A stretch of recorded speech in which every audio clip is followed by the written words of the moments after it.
So the guy now went and met him and said, boss, it's you Apostle was talking about, so you need to go and see him. He said, I'll see him later. So I usually don't like to see people in the afternoon between the session. But as soon as I saw him, I felt this is somebody to see. That's how he came into my office and almost broke down. Told me the story of his salvation and and how he got to church that day and heard the things he heard. He became our key to the slum. We have 3 churches in one of the urban slums in Jos now. Welcome to my channel. This channel is committed to sharing powerful spiritual messages to help you grow in the spirit and fulfill your divine destiny. This video has been carefully edited to inspire, uplift, and strengthen your spiritual life. Kindly watch, and if this video blesses you, don't forget to like, share, and subscribe to this channel. Enjoy the video. Some of you have probably seen me wear the one t-shirt that says Space Day. Now, that initiative, I don't even know when to say it started.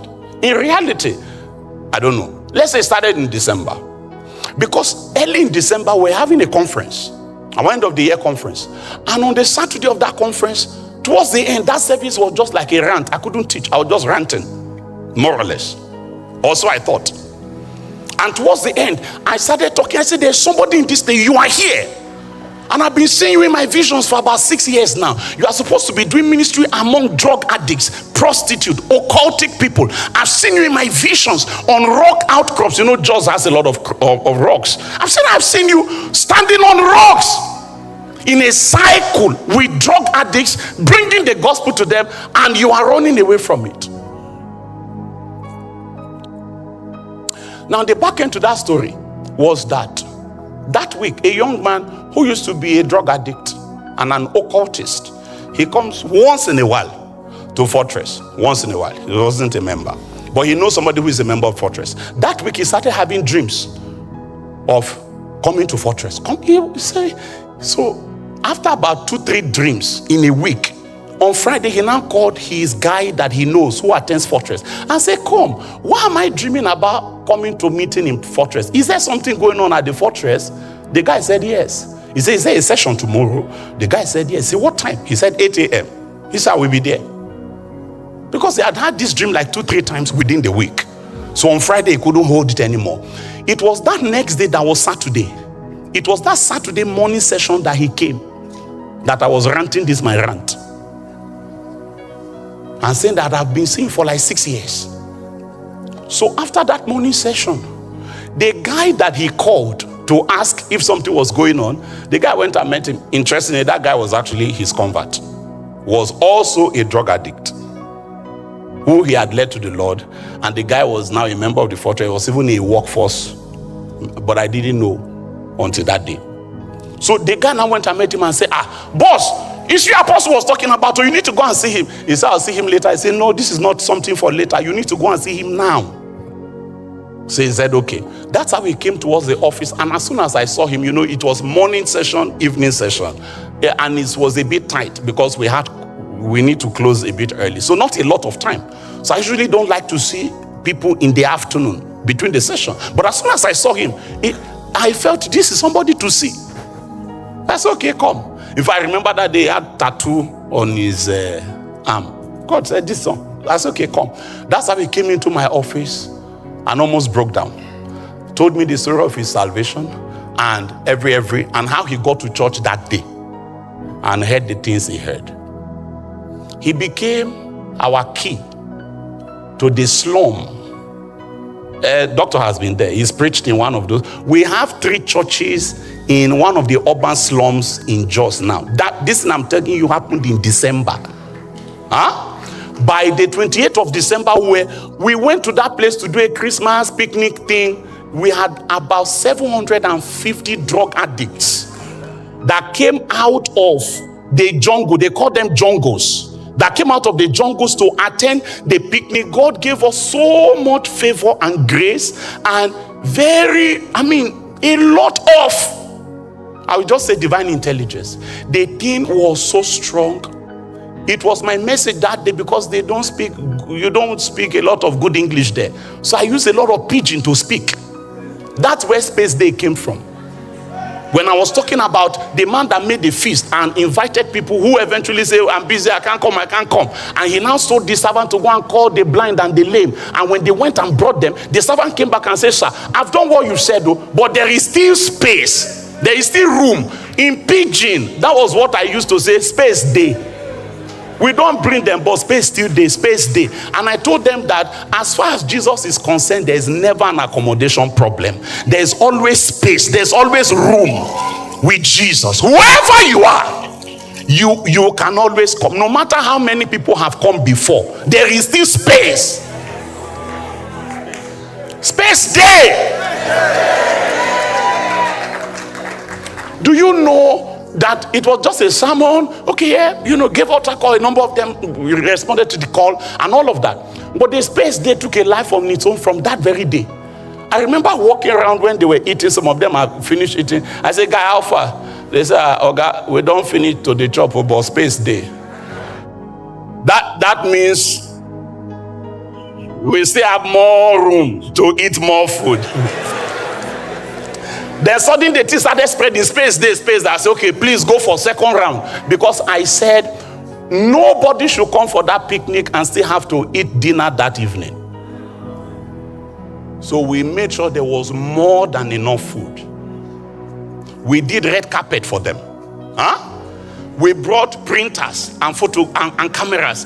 As people came, you go to the red carpet, they snap you. While they went back to sit down, before the service ended, everybody got a personal picture printed of themselves. And it touched them so much that they were wondering, like, who are you? Where did you people come from? This is something I had been seeing since 2019. I've been seeing that vision. But how do I know how to go into jungles where drug? You know that now I go into their jungles. I'll be there, they'll be rapping marijuana. You know what I'm talking. He knows what I'm talking about. In fact, one of the days I was there, some of them were rapping and smoking. It was their boss that came say, you guys stop it. Pastor, they here they preach, now they smoking, bro. So they now.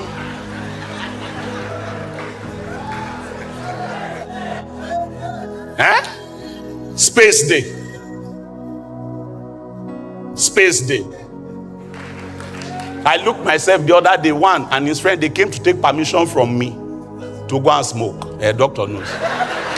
We're cleaning the space a day before we started the church. We started that church, I think February 1st. A day before that, they were doing final cleaning. So some of the guys, after we walked for a while, they came, they say, excuse Oga, won't go smoky boat, but they come. I say, Apostle, they are taking permission from me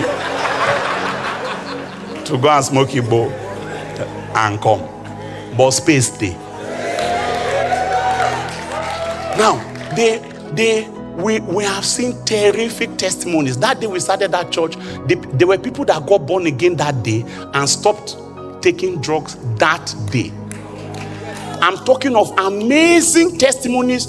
Withdrawal symptom died. Because, in fact, one of them very dramatic. On the Tuesday after 8, our guys went there to do follow-up. She was in a terrible state.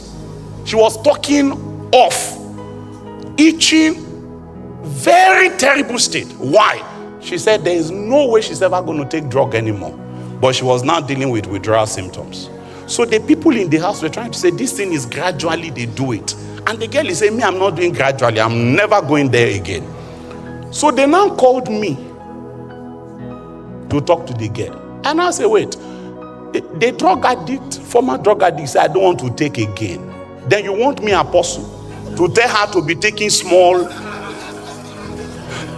Oga.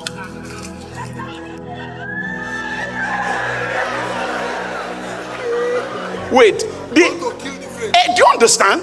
I said, this lady said, I'm never taking it again. It's now me, Apostle, that should not tell her that, well, just be taking it gradually. You don't have to stop completely.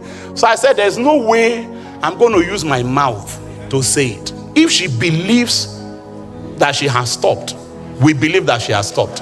I said, I pray for her. She will not need to do the gradual way if she does not want to. It will be unto her according to her faith. That was Tuesday. I prayed that prayer. The next day she was in church. You will not believe it's the same person. Some of you have seen the pictures. You will not believe, because they did a video for me that Tuesday for me to see. When she was in my office the next day, no symptom of withdrawal, nothing. She was absolutely fine. I still saw her on Sunday. No, I still saw her on Saturday. She's doing well. And we have many of them like that. But wait. The point is not even the testimony. Do you know what started all of this? There's somebody in this place. I have seen you in my visions in the last 6 years. You are supposed to be doing ministry among drug addicts, and you are running away. You see, John chapter 3 verse 16 cannot tell you that one.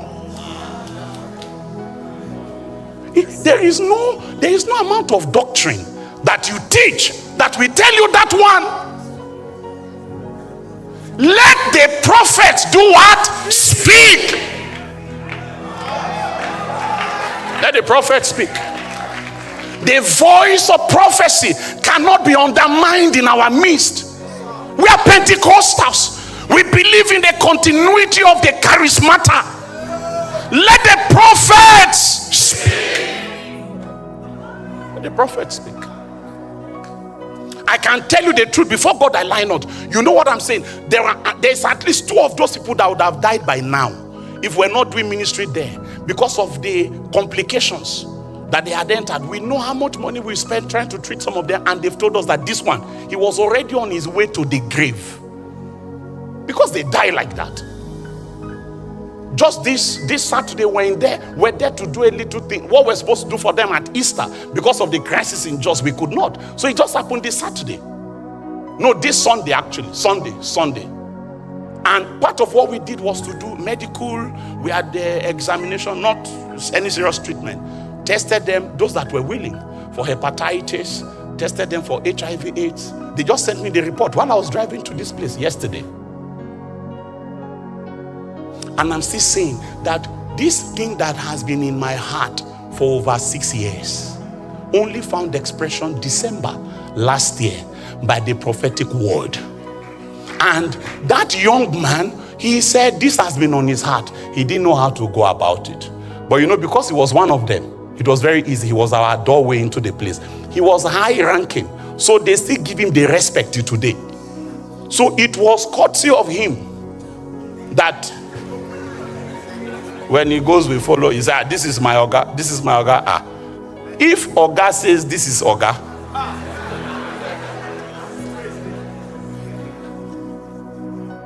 the community leaders, the Meangwas, some of the churches, they were like, what did you do to these young people? How did you get them? You should come there. How did you get them? It was one Saturday. A teacher, but prophetic word. All may prophesy. Welcome to my channel. This channel is committed to sharing powerful spiritual messages to help you grow in the spirit and fulfill your divine destiny. This video has been carefully edited to inspire, uplift, and strengthen your spiritual life. Kindly watch, and if this video blesses you, don't forget to like, share, and subscribe to this channel. Enjoy the video.